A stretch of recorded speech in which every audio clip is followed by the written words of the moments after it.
You're listening to an Airwave Media Podcast. Without the ones like you, who work tirelessly to keep things running, everything would suddenly stop. Hospitals, factories, schools, and power plants, they all depend on you. No matter the weather, emergency, or time of day, you're the ones who get it done. At Grainger, we're here for you with professional-grade industrial supplies. Count on real-time product availability and fast delivery. Call, clickgrainger.com, or just stop by. Grainger, for the ones who get it done. As a longtime foreign correspondent, I've worked in lots of places, but nowhere as important to the world as China. I'm Jane Perlez, former Beijing bureau chief for the New York Times. Join me on my new podcast, Face Off, US versus China, where I'll take you behind the scenes in the tumultuous US-China relationship. Find Face Off wherever you get your podcasts.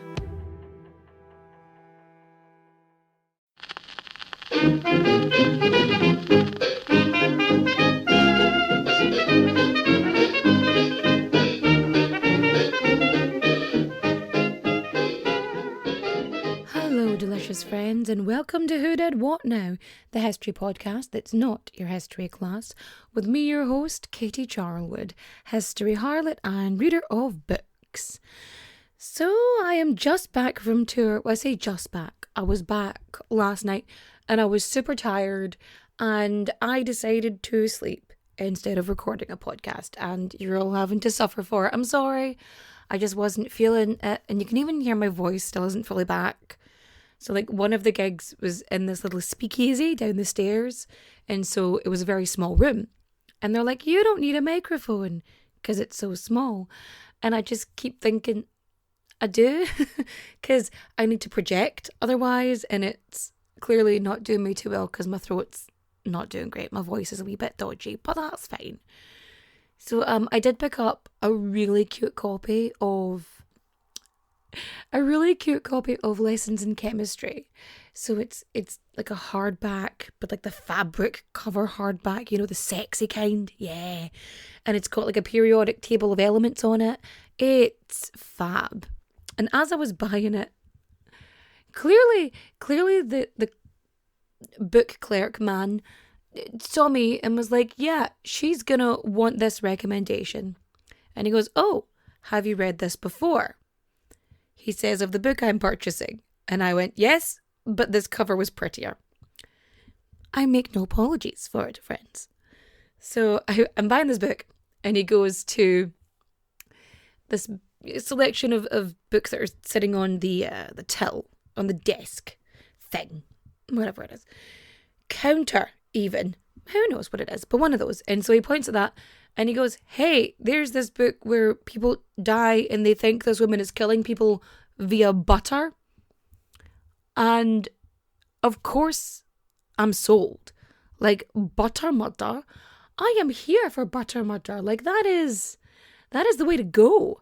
So I'll let you know how this book goes. I know I've been sent a few bits and pieces, and it'll be nice to read something that's not, you know, for this or for work or for research, but for fun.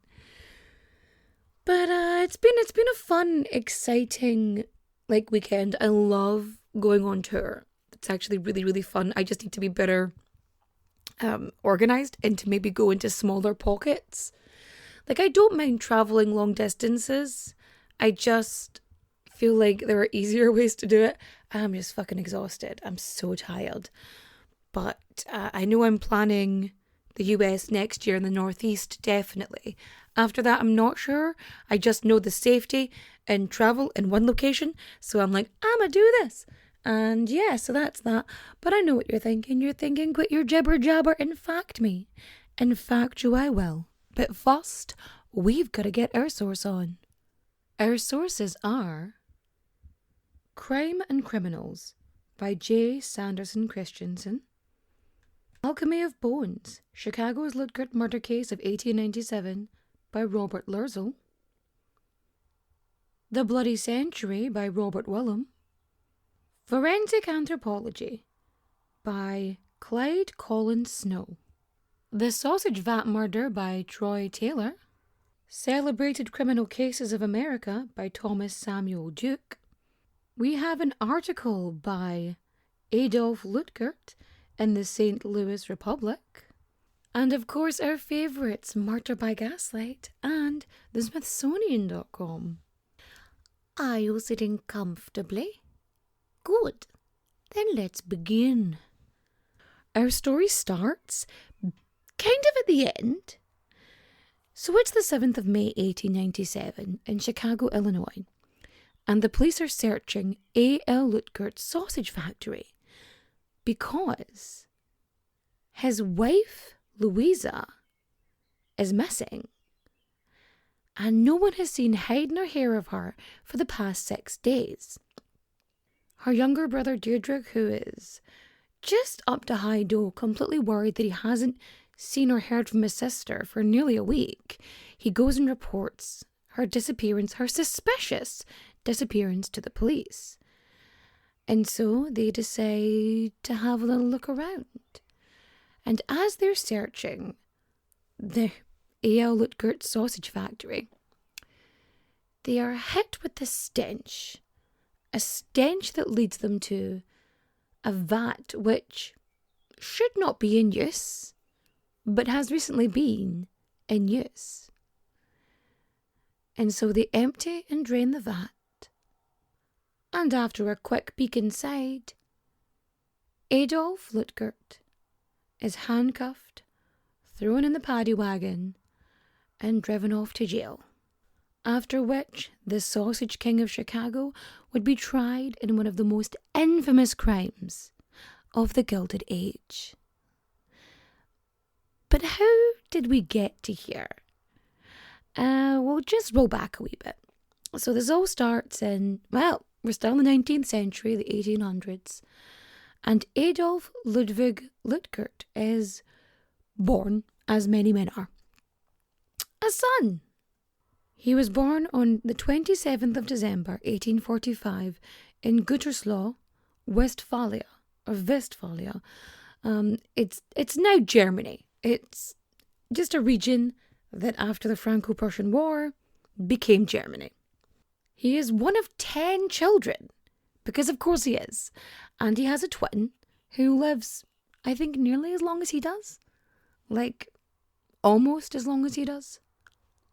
No, I'm wrong. His twin dies in like 1894. He outlives his twin, which seems sad. But at least his twin never got to see how awful Adolf was. Anywho, I'm going ahead of myself a little bit. He has a fairly normal childhood, number 4 of 10. Again, if you're not like the first kid or the last kid, doesn't really matter whereabouts in the middle you are, because you're still a middle child, so So about 7, goes to school, learns the 3 R's: reading, writing, arithmetic. I don't know why arithmetic comes under R. We're just going to let it go. It's wrong, but we're just going to let it go. Okay, good talk. So he learns the basics, and he has enough to get by, but he doesn't go much further than that. And when he's 14, he starts his apprenticeship in tanning. So just like his dad, he's learning to tan, except he's doing it with Knobel, I think his name is. And so he stays with Ferdinand Nabel, and he works with him for about 2.5 years, and he lives with him and does that. And then he's like, I'm not really feeling this. And so he moves to England. So he moves to England and he works roundabout and does like a bunch of odd jobs. And he ends up like scrubbing restaurants at night. Like that's like a really big sort of better job for him.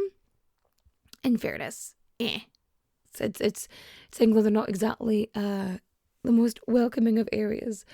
So anyway, I say that, but like at the time, they didn't like immigrants, which is totally different to how it is now. Yup. So anyway, he's like, nah, can't be doing this, not feeling it. And so he says, fuck this for Game of Soldiers, and decides to travel to America. And that's what he does. He's like, I'm going to live the American dream, bring me your purr, whatever, blah, blah, blah. Off he goes. He arrives in America when he's 17 years old and has $30 in his pocket, which, by the way, a fuck ton of money back then.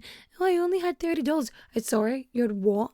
That's a shit ton of money in the 1800s. Like, buddy, I know what inflation is. Anyway, he noticed that like a lot of like Germans were traveling to the States, and he thought, well, that's handy. So he goes there and he kind of hangs out with his own community, and he kind of tries to get jobs here and there. And there isn't a lot of tannery work for him, which is what he knows. But he ends up working with this Irish dude named Ryan, who ends up getting him a job like building things and moving like bricks, because that's what the Irish do. We move places and then build everything for you. Yeah, that'll show them. And so they do that. So he's moving around and he's trying to get work. And by the time he gets to Chicago, because he hears that Chicago's the place to be, he has 3 cents in his pocket, which I don't know if you know that, but like that's much less than $30. Like whatever he's working at, it's not working. Like he said he'd make good money tanning if the work was steady, but he just could not get steady work. He's like, I'll make belts. People have enough belts. People need this. And so he ends up sort of moving around, getting work, going to different tanneries. He starts like staying in saloons and like bars, because they would have sort of boarding above them, and he would stay in these places and he would try and get work and he would do odd jobs. And so he does this until like the early 1880s. Sorry, that's a lie. 1870s. So in 1872, at this point, he'd saved his money and he started investing in property and booze. So like this is pre-prohibition. So he's making money just like, he's more like a distributor. So he's not making the booze and he's not serving the booze, but he's like buying booze from A and delivering it to B. So he's distributing it, which makes him a pretty penny, and he can afford like property.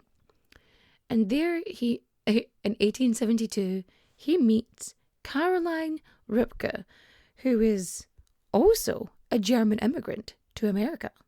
So they get married, they start having kids, they have 2 children, Arnold in 1874 and Max in 1875. Now, Max doesn't reach 2 years old, he passes away before then. But Arnold, no stopping him, strong as Knox. And then he ends up having this store. So he's running this store then, and he has a little cottage, and then he kind of buys properties like up in Dominic Street. And then in 1877, tragedy strikes. His wife Caroline dies. Now, you're thinking, that's fucking suspicious. Which, maybe, we don't really know much about their marriage. We don't know much about her. Like, because there's no one to tell us anything about her. Nobody seems to know or care. But the 15th of November, 1877, Caroline passes away. Now, Caroline's cause of death is listed as peritonitis due to intestinal bacteria released into the abdominal cavity. Basically, that means there could have been like a rupture in her bowel, or she could have had appendicitis, like one of those. Now, that could have happened, and we can't really blame that on him this time, you know. But he's really sad about it, obviously, because he's a widower now, and he remains a widower for a full 2 months. Because in January, so November 1877, she dies. January 1878, he's remarried. He remarries Louisa Brickneys. So Louisa, like her husband, had emigrated to the US when she was 17, and she'd done so with her younger brother Deirdrick and her sister Wilhelmina.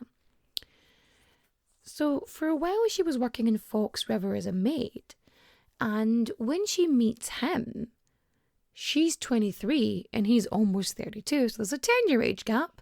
He's already got a kid, but she doesn't have to worry about that because he sends the child away, his oldest son, to live with his mother-in-law. So Caroline's mum And so like Caroline's mum and sister are living together, and so he sends his oldest boy to go live with them. Or his only boy at this point. So Louisa, she's originally from Bremen in Germany. And she's very teeny tiny. I mean, she's toty. She's like barely 5 foot. She has big eyes. She's like wafer thin. She's very small. She's very itty bitty. And he's a big burly motherfucker. And I have opinions about this. But like, it's not her fault. She's small and, you know, has very fine features. And I'm just saying, it's like little and large. Just also opinions. So many opinions. So many. But Louisa, she's really, really close with her family. You know, they emigrated together. They spoke, like, if not every day, every other day. You know, they're just a very close-knit family. And so she marries this entrepreneur, effectively.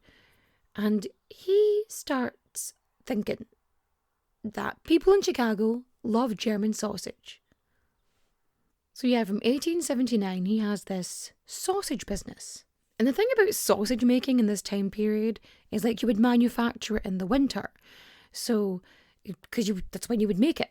But people couldn't make it in the springtime and summertime. They couldn't figure it out. So basically, spring, summer, from like 1879 to 1883, so for 4 years, the Luetgerts would go live on this farm that he bought, because he just fucking bought a farm, because of course he did. It's probably where he had the pigs to make the sausages, one would assume.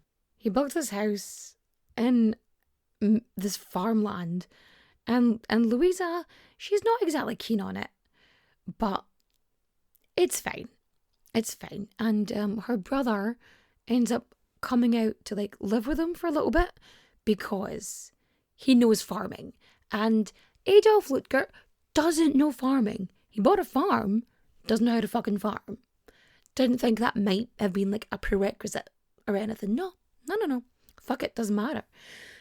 But yeah, Deirdre ends up coming and staying and working on the farm every little bit just to kind of get it going. And so they end up moving back and forth, and things start getting a little bit better and better and better. And Adolf eventually just like builds this factory. And then he has a house like just south of it. So it's like really, really close. They're almost right next to each other. Like they're so ridiculously close, these two buildings. But yeah, so he is trying to get his hands into everything, right? So he's got many fingers, many pies. He's like selling lumber. He's like doing the sausage stuff, stuffing the sausage, one would assume, all that kind of thing. Doing the farmy stuff-ish. Gudrik's mainly doing the farmy stuff. So he ends up doing that. But once a week at this point, he's having to head back into Chicago. And his wife is there on the farm where she doesn't fucking want to be. But anyway, there she is. So he goes out one day and he comes back in the evening and everybody is shaken. They're worried as fuck. And he's like, what happened? So while he was away, a man escaped from the local asylum or the nearest asylum, ends up at the farm and starts like chasing Louisa. And so this dude is just running after her. Luckily her brother was there and just like stopped him. But Louisa really wasn't keen on being on the farm after that. Now at this point as well, they had a couple of kids. So they end up having 4 kids together. That's Louisa and Adolf, not Louisa and her brother Deirdre. We've been through this before. Your family tree should not be a wreath. I would also like to apologise to any Germans listening, because clearly I can't pronounce for shit and my voice is not great, and so I know I'm not doing the right like noises. You know the you know the noises, right? I can't. They're not coming out right, and I know, and I'm sorry. So formal apology, Germans in Germany. I'm sorry, Carol. The German R was so hard. Someone once explained to me that it was like the letter R is dying in your throat, which is apt, but I still struggle with it. Anyway, back to this weird situation. The Luetgerts end up having 4 children together. Louise, Louis, yes really, Elsie and Elmer. Now, Louise and Elsie, they both pass away from cholera before either reach the age of 2. And at some point, Arnold ends up coming back to live with them. So the boys are all alive and they're all living together with Louisa and Adolf. Now, she wants to get the heck out of Dodge and he goes, fine. And so they move to Chicago. And so they move back to Chicago and things start going really, really well for Adolf. Like, he figures out a way. Don't know how he does it, but he figures out a way to make sausage in both winter and summer. Like, he is an annual sausage procurer / creator, sausage maker. The Sausage King. He gets labelled the Sausage King of Chicago because he is the only motherfucker who figures out how to do this. And so this is where things start getting a bit wild. So their relationship starts getting a bit strained. Because for all of his success, he's so driven with becoming more successful, he seems to be forgetting, life at home. Like, he is so sausage driven, like he's the absolute bratwurst. I fucking regret nothing. Go fuck yourselves. And so he's the absolute worst. And so he is so obsessed and so focused on sausages. Like, I don't care who you are. Like, you should not be so into sausages that it is messing up your personal life. Like, I feel like that's just a golden rule, like, to live by. I feel like I shouldn't have to explain it to people, but here we are. For the ones who work hard to ensure their crew can always go the extra mile, and the ones who get in early so everyone can go home on time, there's Grainger, offering professional-grade supplies backed by product experts so you can quickly and easily find what you need. Plus, you can count on access to a committed team ready to go the extra mile for you. Call, click Grainger.com, or just stop by. Grainger, for the ones who get it done.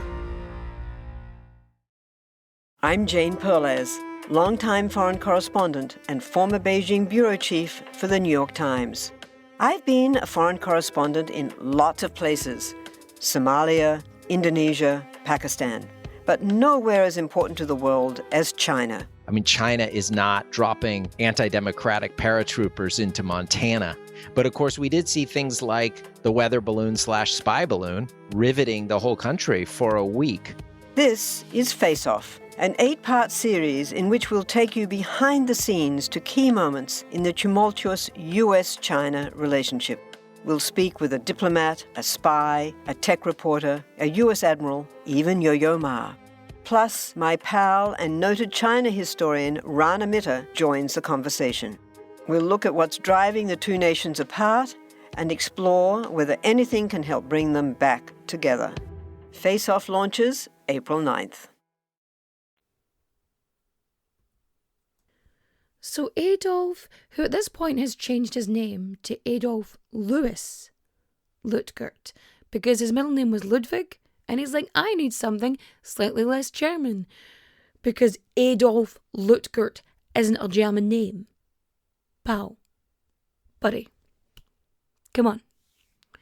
So yeah, he is making so much money, and he is taking all of this, and instead of investing it in a home and in making sure like the best schools for his kids and all this kind of stuff, like instead of really making sure there was more,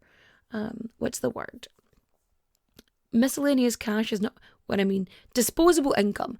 Like, there's not a huge amount of disposable income because he's making money, but a lot of that money, the majority of it, is just being invested back into the business, which is fine for the most part, but like you gotta make sure you have like savings and a bunch of other shit, because what happens if something bad happens? What happens if something bad happens? So yeah, he's putting all this money in, and things start taking a turn for the worse. So there's the Great Panic of 1896, or the Big Panic of 1896. There was also a panic in like 1892. There's a few panics. Chicago is the same panic, different disco. I mean, jazz hole. It's fine. It's fine. It's the same panic, different jazz hole, because they are panicking. They're panicking the fuck out because there's this fear that the silver standard is going to drop. And so if the silver standard drops, so does the gold standard. The silver standard, by the way, is basically what the Wizard of Oz is based on. It's the whole thing. Dun dun dun. Yeah, there you go. Wizard of Oz, it's about the silver standard. And and Alice in Wonderland is about math.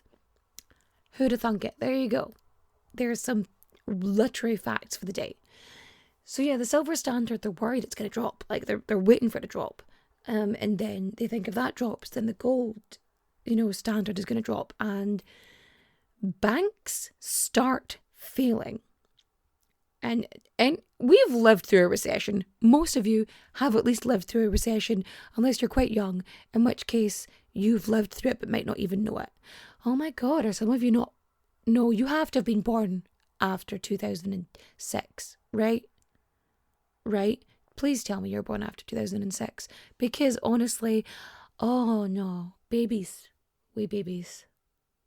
No. Oh, I'm like old Father Time. I'm the crypt keeper. So yeah, there's a recession. Things start closing, banks start failing, and Adolf starts losing money. And he tries to make other investments, and then they just go down the drain. They go down the drain. And so he starts hiding this kind of thing from Louisa.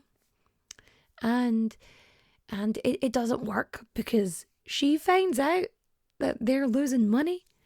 And she's already mad at him because she'd already said to him, like, you need to be more careful with your money. You need to, like, invest it in things that are safe and not just, your fucking sausage factory. Like, the A.L. Luetgert sausage factory. Like, he named his factory after himself. I feel like there were better things. Is that just a thing? Do you just name your factories after yourself, not like a company name that isn't your name? Is that how everyone did it? Okay. Clearly, I'm not up on business history. But yeah, he's losing money and he's tanking fast. And so things at home are not going great. Like, him and Louisa are fighting. She's already pissed off. And it gets to the point where, like, they're not even spending any time, like, in the house together. He ends up staying in the factory with his 2 Great Danes. Like, he loves these Great Danes, I should add. Like, one day, the Great Danes, one of his Danes, like, I don't know, let's call him Hamlet. He disappears. And so he runs to the police the day of, like, and tells them they have to, like, find his dog. And, like, I get it, you're a dog lover, but also it's going to make sense later on why this is weird. And so he's really panicking about it. And anyway, they find the dog, everything's fine. Dog's great. Great Dane. And so he does this, and that happens, and he ends up moving into this, like, little, like, bed in his office. He's just, like, sleeping in there which is handy because he's not sleeping alone a lot of the time. Because see, while their marriage is kind of on the rocks, Adolf takes it upon himself to start spending time with a widow who happens to have a fuck ton of money. How convenient. Not only is he doing that, but he's a man. He has needs. And he decides to shag his maid. His housemaid. Who works for him and his wife. And it gets worse. Because the housemaid is Louisa's niece. Like, what is wrong with you? Don't shag your relatives. I don't care if we're not blood related. I don't give a fuck, right? Like, your son is related to that. Don't do that. Don't do that. Don't shag your relatives. Again, I feel like these are rules I shouldn't have to say out loud. But here we are. So anyway, it gets to the point where he starts to get like really stressed out, and he's like, fuck, I'm going to have to sell my sausage factory. So he has to shut down the factory. Like, the sausage ain't selling at this point. And he has to like figure out what he's going to do. And so he tries to sell it. And when he tries to sell it, like, he turns down like a bunch of these offers because he's looking for this cash and he's looking for it faster. And as it turns out, Adolf got fucking scammed. So he managed to not sell it and ended up losing a ton of money. And so all this frustration builds up, and he's not exactly nice to his wife. And by not exactly nice, trigger warning.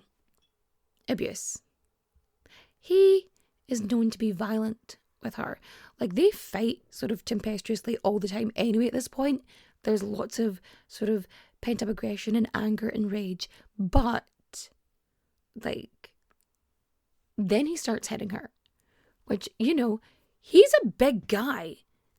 She's not even 5 foot. She's tiny, right? She's so small. Like, that's beyond horrible. Like, so shitty to do. And they're fighting and arguing until one day, Louisa simply isn't there anymore. On the 1st of May, 1897, she goes out. And then nobody sees her. Her sons, her wee boys, are asking where their mum is. They're like, where's mum? You know, fair question to ask, you know. And Adolf tells them that their mother ran off with another man. That she said she was going to do it and she made good on her promise and she just fucked off, right? Then her brother Deirdre, he's like, I haven't heard from my sister in a while. This is weird.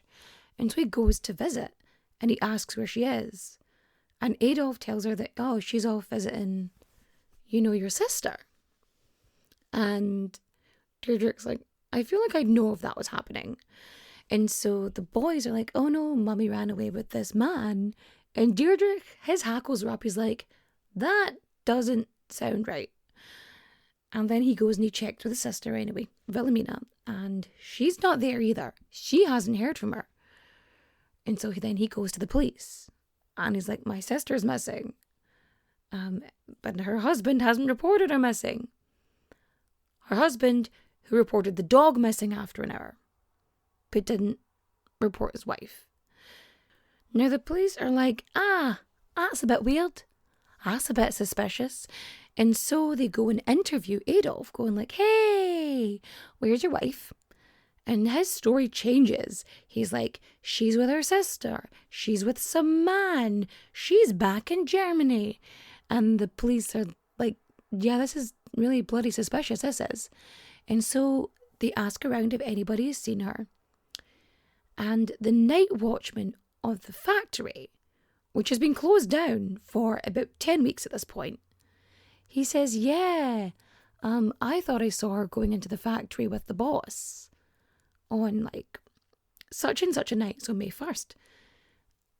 And he's like, and also, I don't know if this is weird, but the day before, he was like, I need you to get this and this.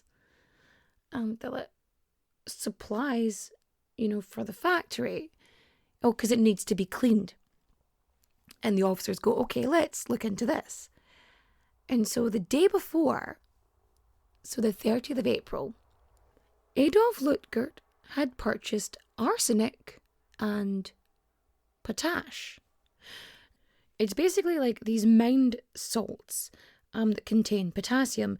Now, you can get it in like wood ash. One of the ways they'd get it is they would take wood ash and they would soak it in a pot and water in a pot, and it would sort of be boiled up and leachated. There's a word for it. I know it involves the word leach. And so it would become that potash.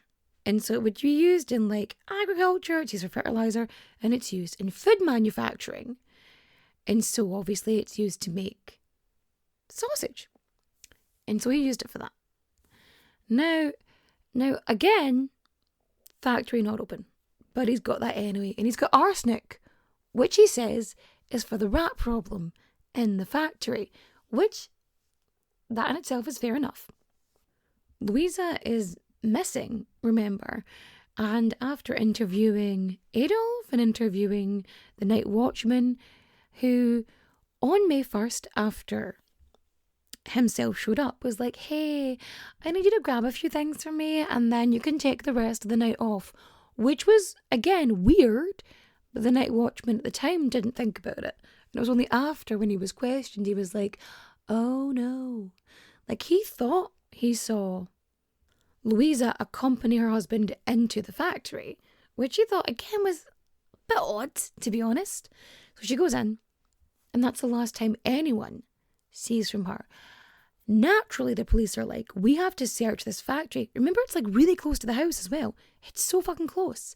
And they're like, we need to like have a proper like search. Let's go in. And so they start looking through the factory and they come across the vat. And in the vat is potash, the remnants of a metal-boned corset, bone fragments, and a gold ring with the initials LL on them. Oh, and of course this like reddish-brown sticky liquid, sort of, I say liquid, like goo that's in and around this pot, this vat, I should say. So naturally, everyone's like, shit, these are bones and women's clothing, women's undergarments. And, a ring with the missing women's initials on it. And so he is arrested and then taken to jail before going to court. By the time the trial begins, in August of 1897, the rumour mill is swirling. The body parts of a woman were found in the sausage vat. And people start thinking, what if she was in the sausages? What if he went all Sweeney Todd? Now, luckily, the sausage factory was not in bloody use. It wasn't in use. Nobody ate her, to our knowledge. Like, it's unlikely. It's just more likely that he killed her with arsenic and then dissolved her body in, the vat. She wouldn't have been hard to lift, and she would have fit in it quite easily, because she was a wee person. She was teeny totty tiny, small. She fit in there quite easily. So, forensic experts come forward and they start, like, dissolving bodies in potash. Like, they're trying to see if they can make it happen. So, the prosecution, they're like, yeah, this is definitely a thing. And the defense are like, oh no, the bones would have been bigger than this, or would have been that. Because his whole argument is like, it's pig bones for making sausages. Which is fine. if there wasn't part of a skull, metatarsal bones, toe phalanx, bits of ribs, and, again, there's a ring there with her initials on it. That's her ring. And part of a fucking corset. Like, it's a 12-foot vat as well. It wasn't as if she wasn't going to fit into it. Like, they had to drain it and, like, scour through the goo. Like, greasy, sludgy stuff. And they found all of these pieces. Now, they could have easily, like, not searched as hard, but they did it anyway, thank Christ. But yeah, now, the prosecution suggests that he killed Louisa with arsenic and then disposed of her body in the vat. Which, I mean, there were easier ways. Now, like, dissolving her body, especially if you wanted to marry the widow, just seems like a bad idea. When it would be better to have her, like, be found somewhere. I'm just saying, maybe he panicked. Well, did he panic? Because he bought 358 pounds of potash and so much arsenic. Like, too much even. It just feels like premeditated. Just a wee bit. So the first trial ends up with a hung jury. Like, they can't agree because the evidence is so circumstantial, and you've got these experts who are just, playing tennis with each other effectively. It doesn't help that there were sightings of Louisa all over, like, the US. Like, she was seen in Boston, and she was seen here, and she was she wasn't. She was not. But so they end up putting him on trial again. And it's in January of 1898. And so they end up having George Dorsey, who's an anthropologist, and they have him with this, he gives this testimony about how the bones are definitely hers, how it's the skull of a small female. I mean, if it's a small skull, I get it, but I don't think they can determine, gender or sex, I should say. I'm pretty sure they can't, figure that out at that point. I'm fairly certain. Adolf Luetgert, he is cross-examined in the second trial for 8.5 hours. It is a lot. But, the experts were so convincing that the jury were like, no, you're guilty. And so he ends up in Joliet. He gets sent to prison, where he lives for 1 year before dying of something. And Louisa, she doesn't get buried because there's nothing to bury at this point. There's fragments,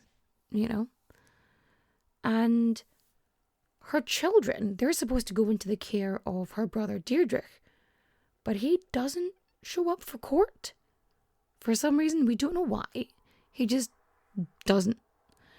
And then they end up staying with their maternal grandmother. And they have fairly typical lives, considering they do okay. They have long lives, they get married, they have their own kids, which is a weird heritage to have. My grandfather was the sausage king of Chicago, and also a murderer. But he went to jail, and he died, so yay, that's something. But yes, so ends old-timey crime, the sausage king of Chicago murders. I'll have a better name for it when I actually type it up. I would like to apologise for my tiredness. I'm barely here. I really wanted to make sure I got an episode out for you guys, and I hope it wasn't too annoying. Old-timey crime. It's what I go back to. But I know I've got some cool stuff ready for next week. I'm pretty excited for some. We're gonna talk about a mistress or two. My favourite. Back to harlots for a wee bit, and then who knows what we'll discuss. I mean, I'll probably chat about a dude there too. But yes, so ends the story of the sausage vat murder. If you liked this story, please feel to rate and review 5 stars. If you don't want to rate and review 5 stars, don't say anything. It's fine. I live off of compliments and crisps. But so is that. That's how that is. And you can follow me on the socials. I've got the Patreon now as well. And so if you don't want to follow on like TikTok or Instagram because you don't want like Meta knowing your data or whatever, I know somebody had an issue, and TikTok is something they just couldn't get into. And TikTok's being such a dick, that I'm now sort of posting any videos I'm posting anywhere else, I'm going to post on TikTok for the free followers too, just because fuck it. But all of the live shows will be going up slowly but surely on the Patreon for the paid tiers.